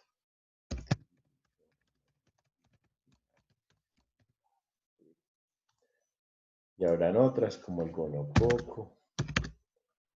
Gonococo también llamado gonorrea, ¿cierto? La gonorrea o la blenorrea es lo mismo. ¿Sí?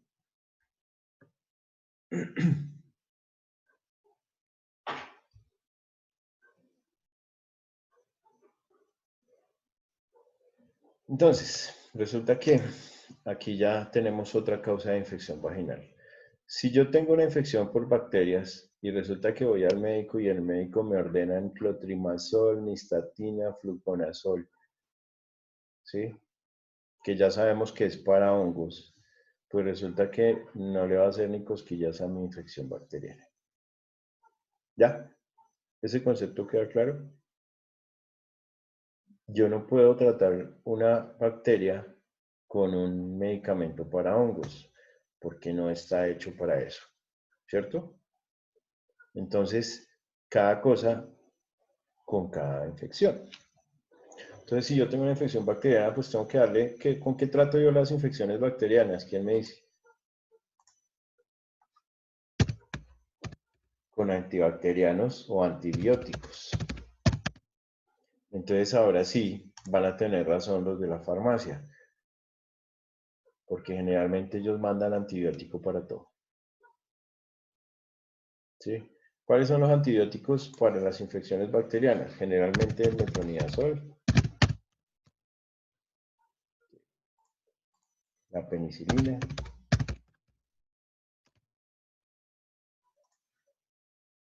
La amoxicilina también, ¿verdad? es un antibiótico, pero digamos que para este tipo de infecciones casi no se usa. La amoxicilina es más para infecciones respiratorias. ¿Sí? Entonces, fíjense que aquí el médico puede decir, listo, le voy a mandar también unos óvulos, pero esos óvulos son de metronidazol.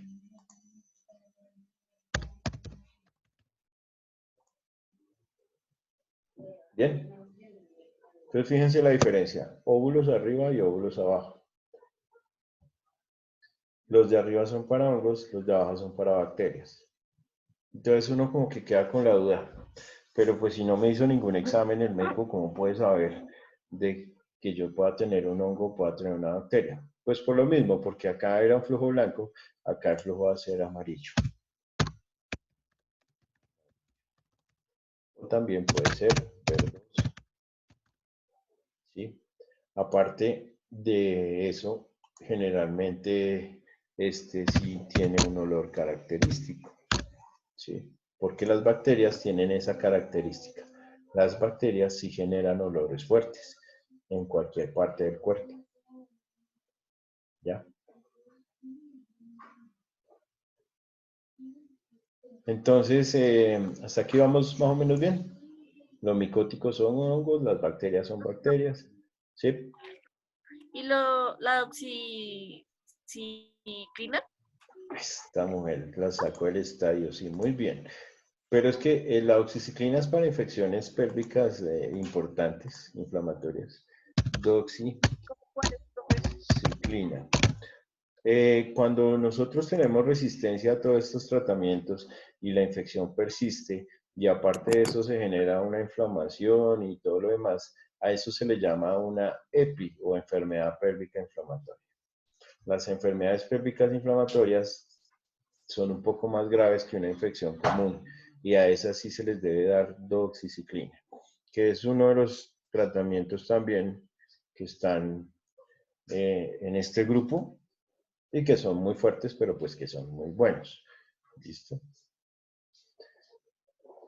Tratamientos, digamos que hay muchas opciones. Ahora resulta que yo me enfrento contra una paciente que no tengo la duda en si se trata de un hongo o si se trata de una bacteria, o que de repente tiene las dos. Entonces yo como que me curo en salud y mando un tratamiento conjugado. ¿Sí? Y afortunadamente en el mercado vamos a tener esos tratamientos. Metronidazol más, ¿dónde está el más en este computador? Vamos a ver, más clotrimazol. Vamos a Google. Metronidazol más ¿Profe? clotrimazol, dime. ¿Quién dijo profe? ¿Y el ciprofloxacino es para hongos o para bacterias? No, es para bacterias. Es una quinolona, eso es un grupo de medicamentos llamado quinolonas. Está la ciprofloxacina y la norfloxacina, generalmente para infecciones urinarias o infecciones graves de la piel. ¿Listo? Ciprofloxacina y norfloxacina, para infecciones de la orina más que todo, ¿viste? Y es de un grupo de antibióticos que llaman las quinolonas. Bueno. En el tratamiento conjugado, entonces nosotros vamos a la farmacia y pedimos, regálenme por favor una caja de óvulos de metronidazol más clotrimazol. Entonces, en el mismo óvulo vamos a tener para hongos y vamos a tener para bacterias. Ah, que es que el clotrimazol no me gusta porque no me está actuando bien, entonces pido metronidazol más nistatina. ¿Sí? Metronidazol más clotrimazol o también puede ser metronidazol más nistatina.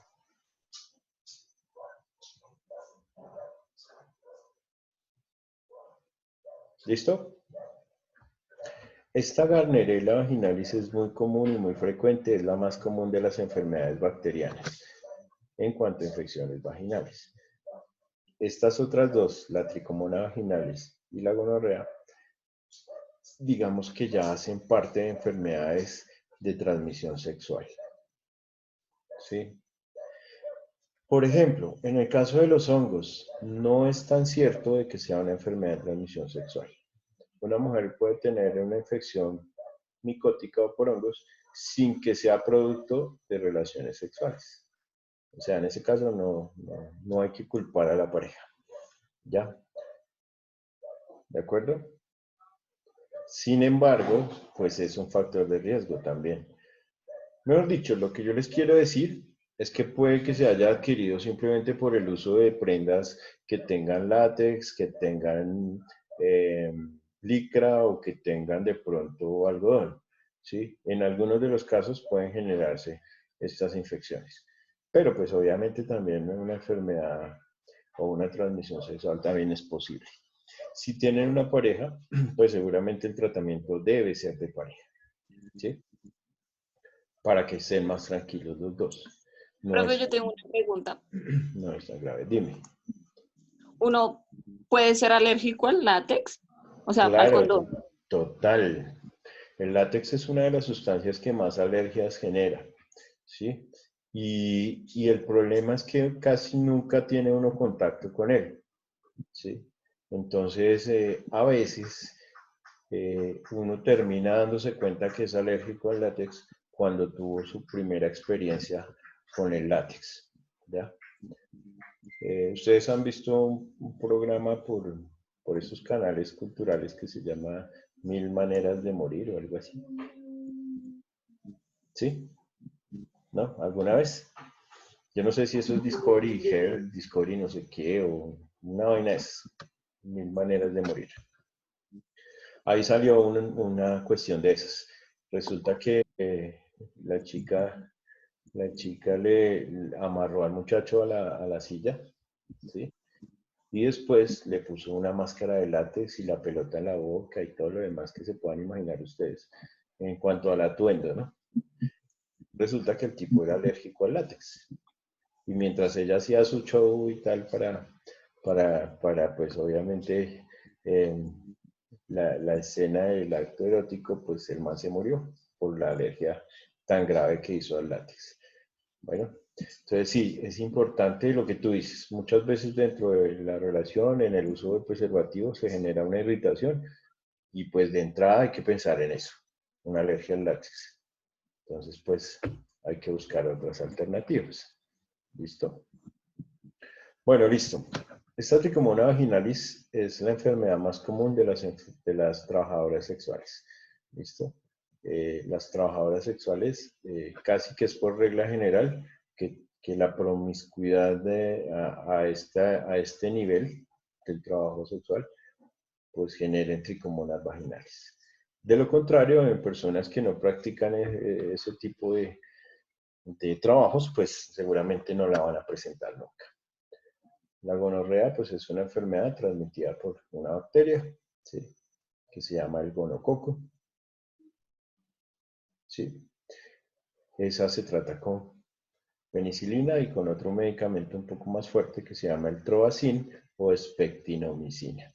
Son nombres ya mucho más largos, no sé si quieran colocarlo ahí. Se llama Trovacin. Espectinomicina. La espectinomicina es el Trovacin, con ese se trata la gonorrea o el gonococo. Bien, hasta aquí vamos bien. ¿Listo? Bueno, yo no puedo creer que en esta clase se nos van a ir de otras dos clases hablando de esto. Por Dios, no hemos llegado ni a... Mejor dicho. Bueno, bien.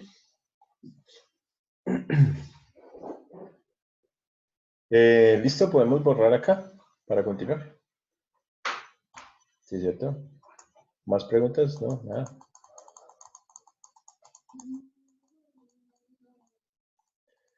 Bien. Los parásitos también producen infecciones vaginales. ¿Listo? Sus características también son flujos amarillentos. También pueden llegar a ser fétidos.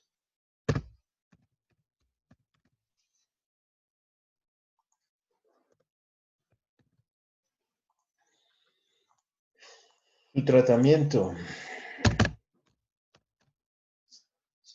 Pues el tratamiento va a ser con antiparasitarios. Muchas veces ustedes van al médico y el médico les da tratamiento para las infecciones y aparte les da como un purgante. Generalmente el tinidazol, también puede ser el albendazol, también puede ser el pamodato de pirantel, también puede ser la nitoxoxanida. Todos estos son antiparasitarios, todos son muy buenos.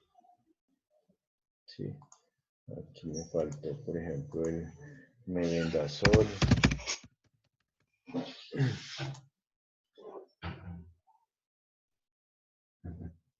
Estos son los grupos de antiparasitarios, que si tienen chance de desparasitarse durante la cuarentena, claro, háganlo, aprovechen ya que están en familia.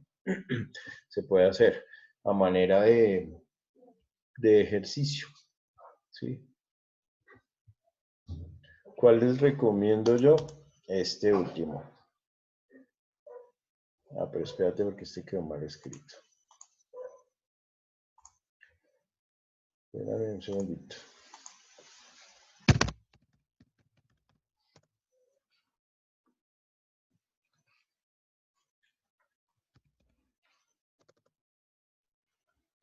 Albendazol.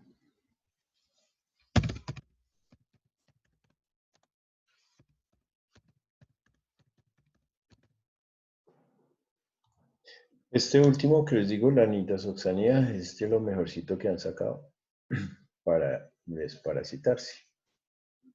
¿Listo? Se puede utilizar en niños, en adultos. Es el único que no tiene contraindicaciones así importantes. Bien. Entonces estos medicamentos sirven para los parásitos. Este tratamiento sí debe ser en pareja. Debe ser tanto la persona que consulta como la pareja de esa paciente. ¿Listo? Y por último, las infecciones virales son las menos comunes, pero no quiere decir que no se presenten. También hay infecciones virales que generen infecciones vaginales.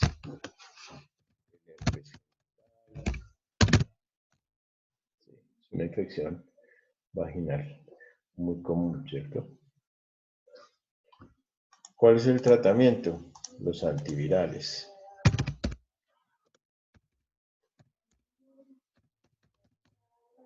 Entonces, si alguien tiene un herpes genital, sirve de algo darle doxiciclina, metronidazol, tinidazol, nitazoxanida, clotrimazol.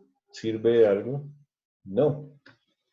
¿Por qué? Porque pues para una infección viral hay que dar antivirales. ¿Cuál es el antiviral más común que conocemos nosotros? El antiviral más común se llama el aciclovir. ¿Lo han escuchado? El aciclovir es el que se utiliza cuando salen esos fuegos en los labios. ¿Sí? Esa crema cuando a alguien le sale un fuego en el labio es el aciclovir. Cuando sale una enfermedad en la piel que en el común de la gente llaman la culebrilla, que es como unas ampollitas que salen en el dorso, en la espalda o en cualquier parte del cuerpo. Es un herpes. Cuando nos da varicela, el aciclovir también sirve porque la varicela es también por un herpes. ¿De acuerdo? Eso es lo que pasa con el COVID-19. El COVID-19 es un virus. Es un virus. No es una bacteria, ni es un parásito, ni es un hongo, es un virus. Y a los virus hay que darles antivirales. Entonces, si alguien tiene un COVID-19 y está hospitalizado, tengan la certeza de que no les están dando ni cloxacilina, ni cefalexina, ni amoxicilina, ni nada de esas cosas. Le están dando antivirales. Bueno, cuando a uno le da una gripa y se va para la farmacia, ¿qué es lo que le dice el de la farmacia?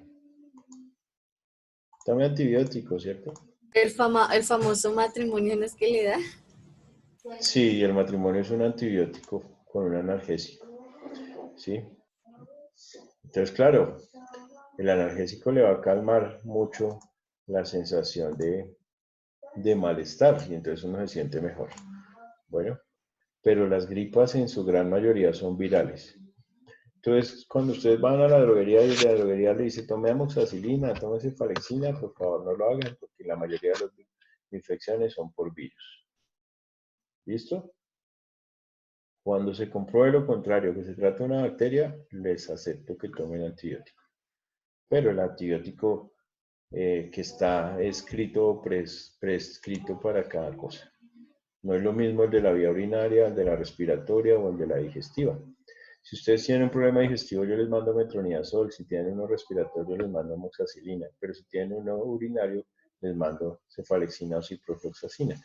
La cosa cambia de acuerdo a cada sistema que se va infectando. Bien. Fíjense lo de los prolapsos. Cuando les hablaba que les mencioné los celes, el histerocele, rectocele, ¿sí? Entonces, simplemente que en el canal vaginal nos vamos a encontrar con unas estructuras, o que es la vejiga caída, o que es el útero caído, como en este caso. El útero se cae porque pierde tono, porque pierde fuerza, porque ha tenido, en las mujeres digamos, de un tiempo atrás, en la época en que nuestros abuelos llegaban a tener hasta 10 hijos, bisabuelos, ¿sí? Porque pasaba. Entonces, una multiparidad importante derivaba en un prolapso genital. Se nos venía el útero hacia la parte exterior de nuestro cuerpo. Y entonces, claro, cuando el médico va a inspeccionar, lo que se encuentra es con el útero aquí caído. Eso se le llama un histerocele. Cele quiere decir salido y es el útero. Histero quiere decir útero. ¿Sí? Fíjense que este término histero viene de útero. ¿Listo? Lo que quiere decir que el término histérico, cuando ustedes se ponen histéricas, de mal genio y ese tipo de cosas, pues viene de útero. O sea, los histéricos son las mujeres. Los hombres no podemos ser histéricos porque no tenemos útero.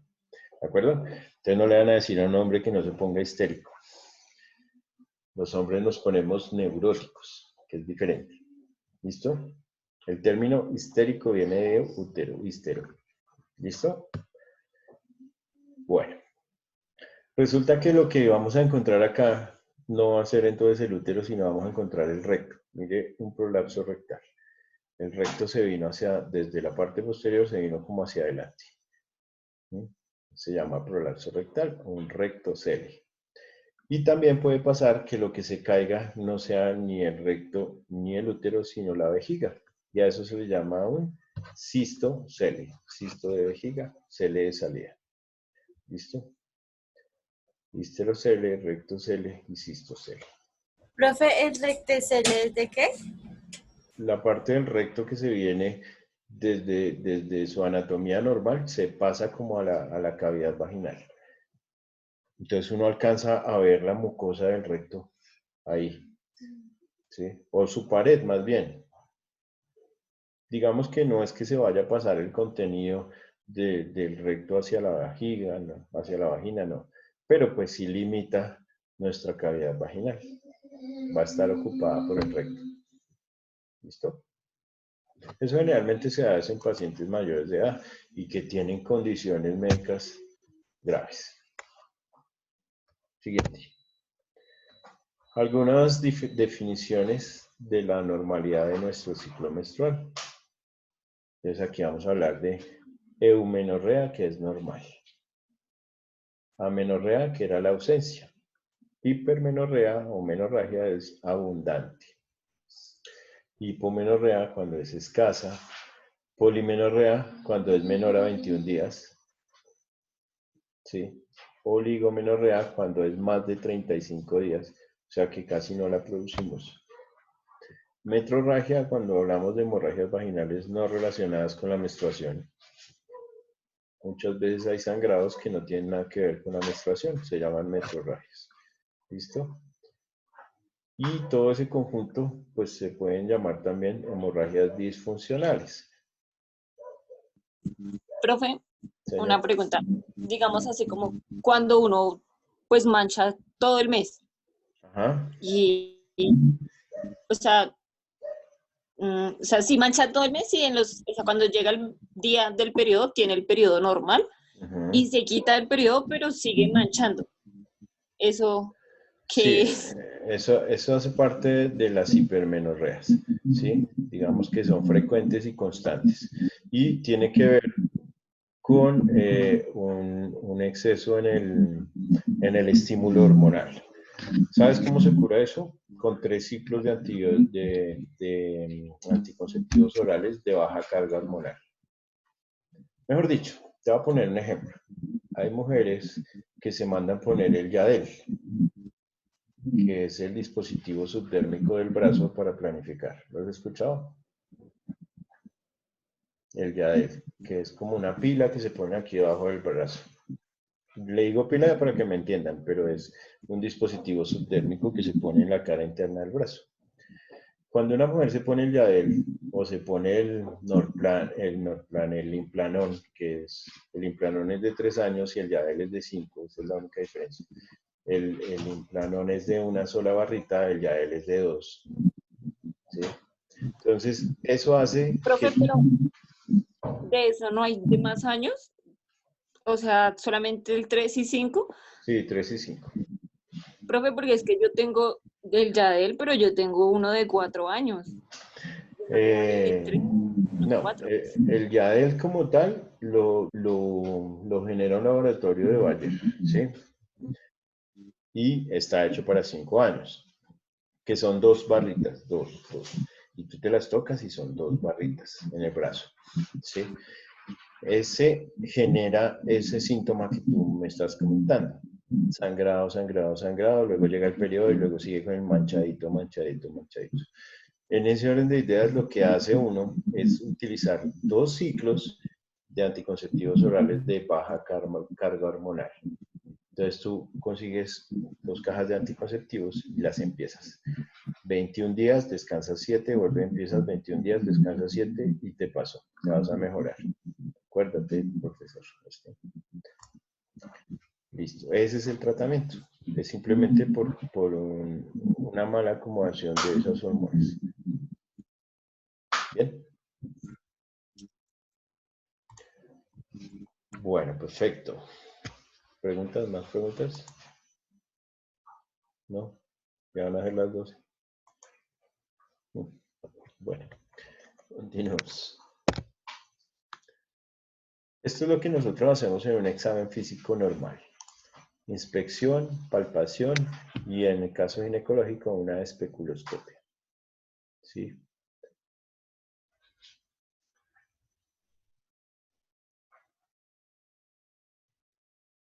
¿En qué consiste cada uno? Pues su nombre lo dice.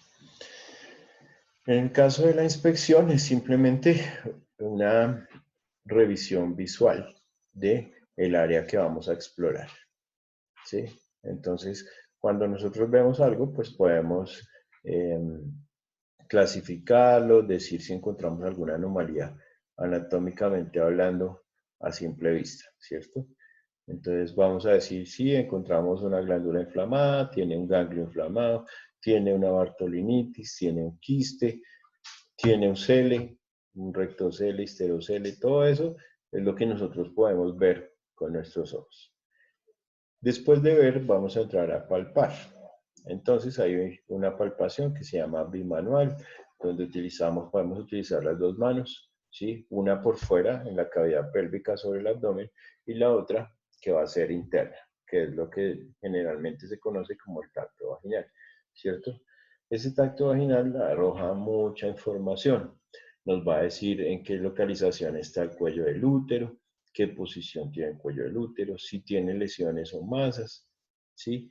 Y mucho más profunda la especuloscopia, que es un examen directo con un dispositivo médico creado para poder hacer esa revisión. Se llama el espéculo, ¿sí? Bien. Siguiente. En el examen físico, obviamente, también tenemos que hacer una inspección del examen de mamas.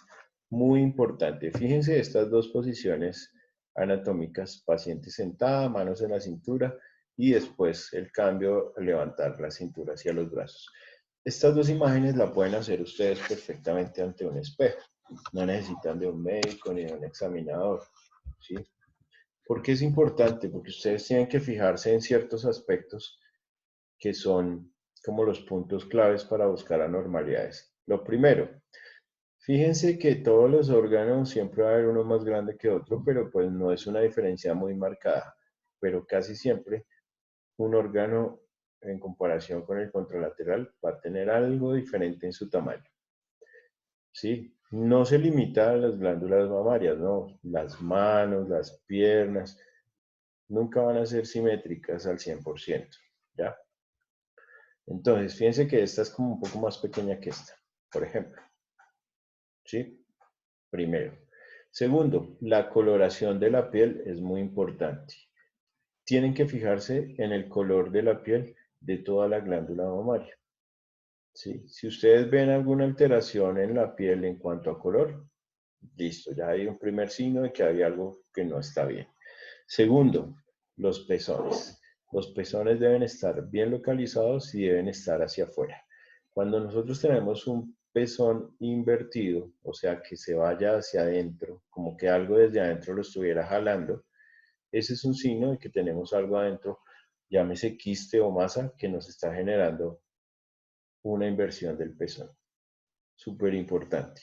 Bueno, entonces, además de pararse, de ver que sean simétricos, de ver la coloración de la piel, nos vamos a fijar también en la disposición anatómica de los pezones y que sean como generalmente son normalmente, que no se vayan a invertir. ¿Listo? Luego de tener las manos arriba, o sea, primero lo hacemos en esta posición, con las manos en la cintura, y luego las vamos a subir. Luego de hacer eso, ¿qué tenemos que hacer? Llevar la mano contralateral hacia el seno contralateral. Entonces, nuestra mano derecha se va a venir a inspeccionar el seno izquierdo, sin bajar la mano del seno que vamos a evaluar. ¿Cómo se inspecciona un seno? Por cuadrantes. Es como si nosotros trazáramos una cruz aquí imaginaria y nos dividiera el seno en 4 zonas. ¿Listo? Entonces vamos a tener 2 zonas superiores y 2 zonas inferiores. Vamos a tener 2 zonas internas y 2 zonas externas.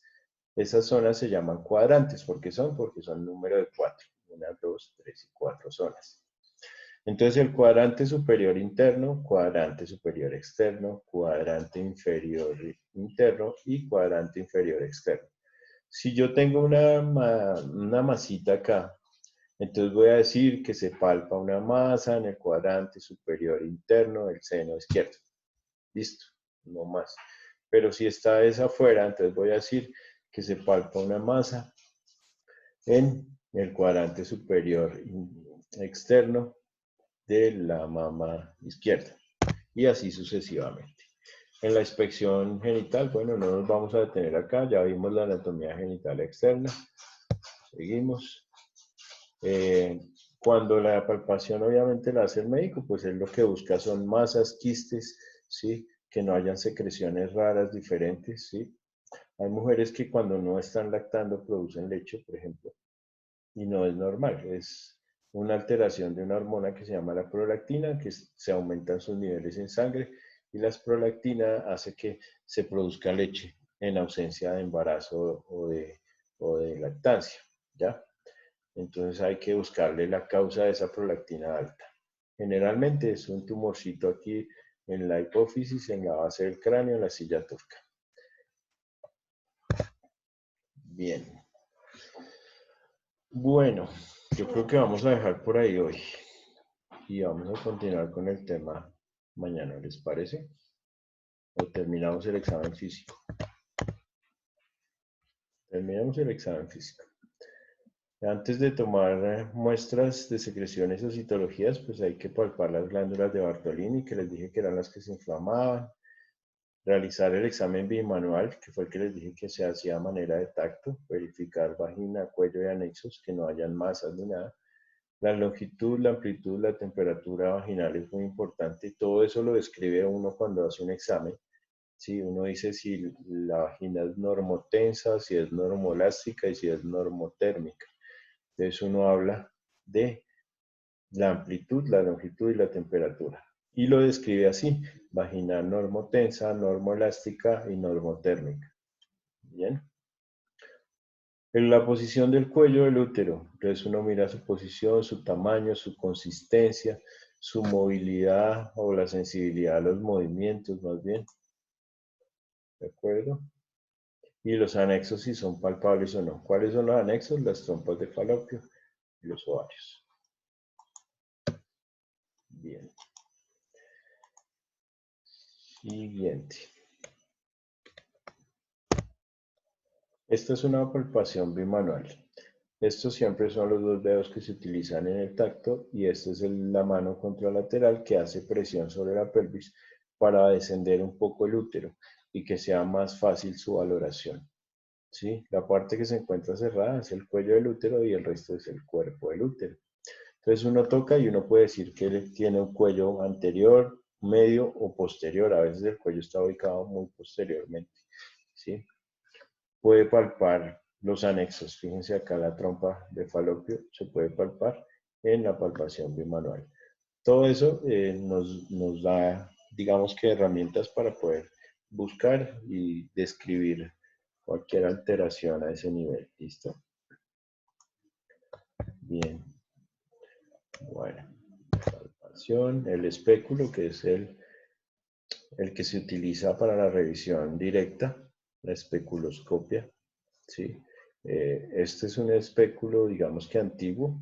Fíjense que es de metal y obviamente debe ser muy bien esterilizado para ser reutilizado. En este caso aquí tenemos un espéculo estéril, que es el que más se usa ahora, el desechable. ¿Listo? Bien. ¿Cómo se utiliza? Pues aquí nos muestran más o menos cómo se debe avanzar, cómo se debe colocar, cuál es la dirección que debe llevar. Y ese espéculo tiene unos dispositivos que permiten que uno pueda ampliar el campo. O sea, abre estas dos pinzas, separa. Cuando ya esté acá adentro, separa hacia arriba y hacia abajo y va a tener una visión directa del útero. Esa es la idea. Sirve para tomar citologías o para realizar cauterizaciones, biopsias, colposcopias. ¿Listo? Fíjense cómo separa uno con ese dispositivo las dos pinzas, la superior y la inferior, y nos permite ver el cuello, a la entrada del cuello del útero. En este caso vemos que es un cuello muy sano, tiene una tonalidad muy característica, no tiene imágenes lesivas, ¿sí? Eso es una especuloscopia. Esta imagen que se vería acá es esta imagen que se representa aquí, en el espéculo. A eso se le llama una especuloscopia. ¿Listo? Bien, para terminar entonces nuestro sistema genital femenino, vamos a hacer aquí brevemente un recorderis de estas estructuras. Entonces, Juliana, por favor, dime qué corresponde al número 1 y 2. Espérate, te quito, ¿ya estás con micrófono o no? ¿Ya? Los ovarios. El 1, los ovarios, ¿y el 2? El útero. El útero, perfecto, muy bien, 5. Ahora vamos con Dayana, así como van apareciendo en el orden. 3. La vagina. Muy bien, ¿y el 4? 4 y 4. De frente y de lado. Era la misma. Así no lo vi. Ay, profe, me corrigió. Bueno, ayúdale pues, Juliet. Las trompas de falopio. Las trompas de falopio, muy bien. Bien, bien. Entonces, acá. El 5. ¿Quién me lo dice? Bueno, Juliet, otra vez. Vamos a darle de a 2 a cada uno. No, bueno, está bien. Entonces, Karen, ¿qué es el 5? ¿El útero? No. Está por delante del útero. El útero es este que te estoy mostrando en la imagen. Y por delante del útero tenemos... ¿No Espérate, es la espérate. vejiga o el riñón? La vejiga, sí. ¿Quién respondió? ¿Quién respondió? ¿Milagros? ¿Eh? Yo. Que Juliet, yo- primero respondió Juliet. Bueno, eso, Juliet. Pero como le dije que me dijera dos y no quiso. Bueno, listo. ¿Qué vendría a ser el 13? Milagros. A ver, ubícate en el espacio. ¿Sí? Si aquí tenemos la vejiga y aquí tenemos el útero, por detrás del útero, ¿qué viene?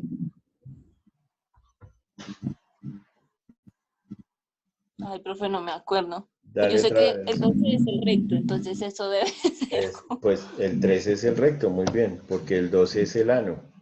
Ah, el ano, sí. ¿Listo? Bueno, bien. ¿Qué nos queda aquí pendiente? Bueno, ¿quién me dice cómo se llama el orificio por donde desemboca la uretra? Que vendría a ser el 9. ¿El clítoris? No, ¿Vulva? el orificio por donde sale la orina se llama meato urinario. Meato urinario o orificio uretral, pero pues el nombre más técnico es el meato urinario. ¿Listo? Aquí vamos a tener entonces la entrada a la vagina, vamos a tener el himen acá. Bueno, en fin. Es más o menos su manera de recordar y vamos a dejar ahí. Yo creo que ya después de esto sigue el masculino. Lo vamos a dejar para mañana y poder continuar entonces con nuestro tema. ¿De acuerdo? Ay, por Dios. ¿Cansadas? Imagínense cómo estoy yo.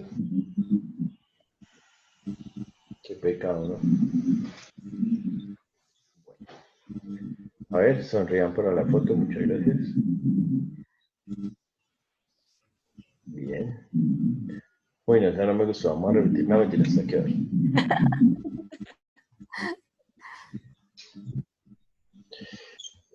Listo. Entonces, quedamos entonces que mañana nos vemos de 4 a 6. Sí, profe. Terminamos este tema, ¿les parece? Bueno, profe. O lo revisan ustedes y mañana nos dedicamos al sistema circulatorio, que es lo que nos corresponde. ¿Qué prefieren? Que su merced nos despide. Bueno, muy bien, muchas gracias. Ahora sí. Sistema circulatorio, ¿verdad? Dime. Después también nos explicas el sistema Claro, circulatorio. nos toca ver Ah, todo. bueno. Nos toca ver todo. A ver si se da de correa, pero nos toca ver todo. ¿Listo? No, de repente habrá una clase que no nos dé para las 2 horas, sino por ahí en 1 hora, entonces ahí vamos aprovechando y completamos temas. ¿Les parece? ¿Listo? Bueno, Camila, Karen, Dayana, Juliana y Aleja. Preciosas. Chao, profe. Que Chao, estén profe. bien. Gracias. Profe. Nos vemos mañana entonces. Chao, Chao. chao. Chao. Chao, profe. Chao, cuídate.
Ya, mi amor.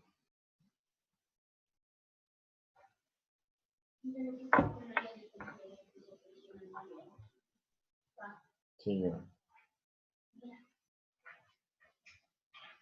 Diga, diga, diga, diga, diga.